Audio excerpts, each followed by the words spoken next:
नमस्कार दोस्तों, आज हम इस वीडियो में जानेंगे रुक्मिणी और श्री कृष्ण जी का स्वयंवर की किस तरह से उनका स्वयंवर हुआ था। विदर्भ देश के राजा भीष्मक के 5 पुत्र और एक पुत्री थी। पुत्री का नाम रुक्मिणी था, जो समकालीन राजकुमारियों में सर्वाधिक सुंदर और सुशील थी। उससे विवाह करने के लिए अनेक राजा और राजकुमार आए दिन विदर्भ देश की राजधानी की यात्रा करते रहते थे। उन दिनों कृष्ण के रूप, सौंदर्य, गुणों और पराक्रम की गाथाएं समस्त भरत खंड में गूंज रही थीं। राजकुमारी रुक्मिणी अपनी किशोरावस्था से ही कृष्ण के संबंध में सुनती चली आई थी, इसलिए उसके मन में कृष्ण के लिए एक विशिष्ट स्थान बन गया था। फिर जब वह युवती बन गई तो उसने अनुभव किया कि तीनों लोक में कृष्ण से श्रेष्ठ वर उसके लिए कोई नहीं हो सकता।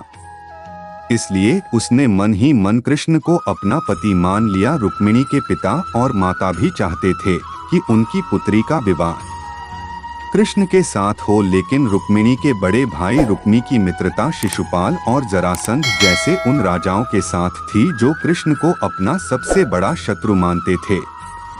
उन राजाओं को कृष्ण के हाथों कई बार पराजय का सामना करना पड़ा था, फिर भी उनकी शत्रुता की आग बुझ नहीं पाई थी। जब रुक्मी को यह पता चला कि उसकी बहन कृष्ण के साथ विवाह करना चाहती है और उसके माता पिता भी इससे सहमत हैं, तो उसने एक दिन राजसभा में घोषणा कर दी कि उसकी बहन रुक्मिणी का विवाह चेदी देश के राजा शिशुपाल के साथ होगा।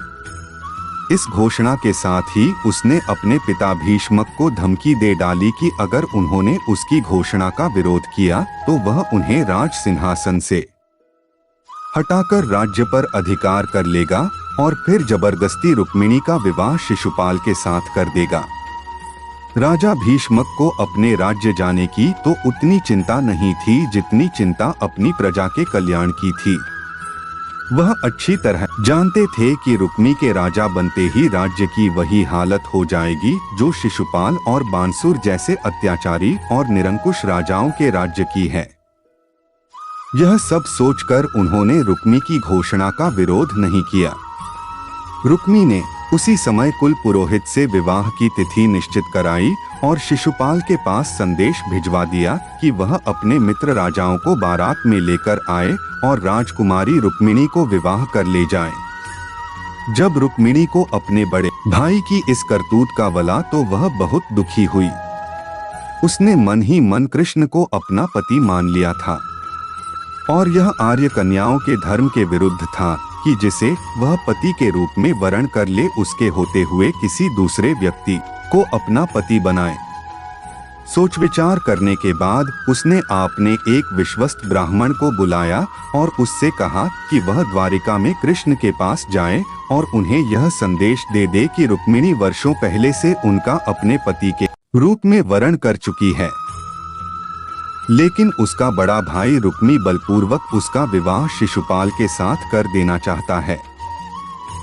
इसलिए कृष्ण आए और उसका हरण करके ले जाएं। यदि वह न आए तो वह अपने प्राणों का ऊंट कर देगी। रुक्मिणी का संदेश लेकर ब्राह्मण उसी समय द्वारिका की ओर चल दिया और कुछ दिनों बाद द्वारिका में जब कृष्ण को उस ब्राह्मण द्वारा रुक्मिणी का संदेश मिला तो कृष्ण ने उसे वचन दे दिया कि भले ही शिशुपाल, जरासंध आदि राजाओं की विशाल सेनाओं से उन्हें भीषण युद्ध क्यों न करना पड़े, वह उसे उन सबके बीच से उठा लाएंगे। ने उसी समय अपने सारथी को रथ तैयार करने की आज्ञा दी और ब्राह्मण को साथ लेकर कुंडिनपुर की ओर चल पड़े। जाते ही बलराम को उनके कुंडिनपुर जाने की सूचना मिल गई। उन्होंने यादवों की सेना की एक शक्तिशाली टुकड़ी को अपने साथ चलने का आदेश दिया और द्वारिका से इतनी तेजी से प्रस्थान किया कि वह भी सेना सहित कृष्ण के पीछे पीछे ही कुंडिनपुर पहुंच गए। कृष्ण और बलराम के पहुंचने से पहले ही शिशुपाल अपने साथी राजाओं की विशाल सेनाओं के साथ कुंडिनपुर पहुंच चुका था।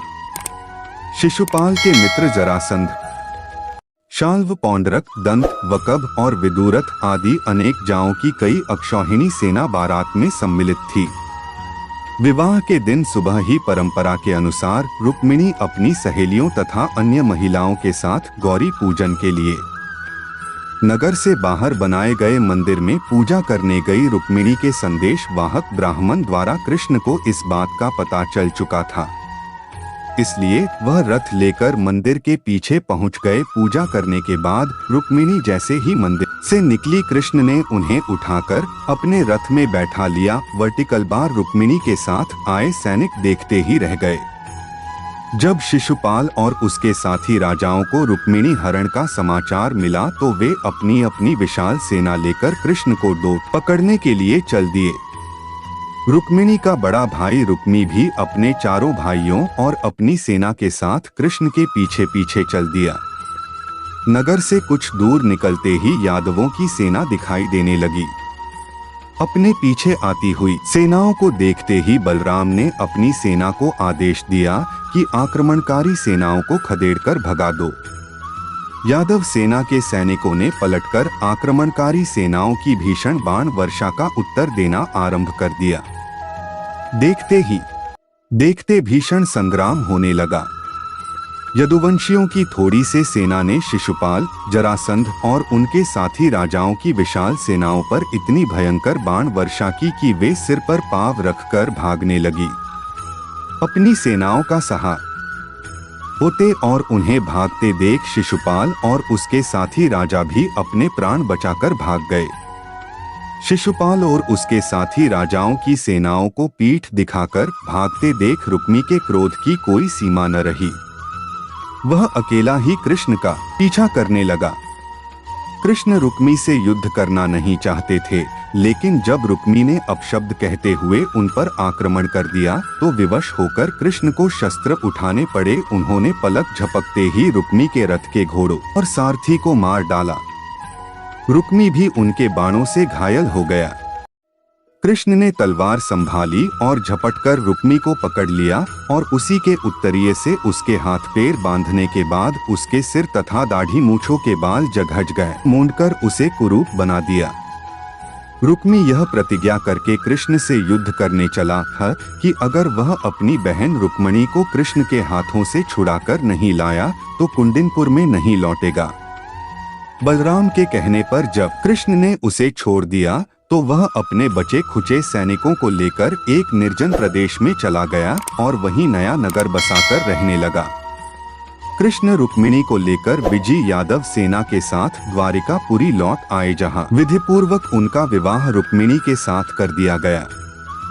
तो दोस्तों, यह थी श्री कृष्णा और रुक्मिणी का स्वयंवर की कहानी। तो दोस्तों, आपको इस वीडियो में क्या सीखने को मिला? अच्छा लगा हो तो लाइक, शेयर, सब्सक्राइब करें।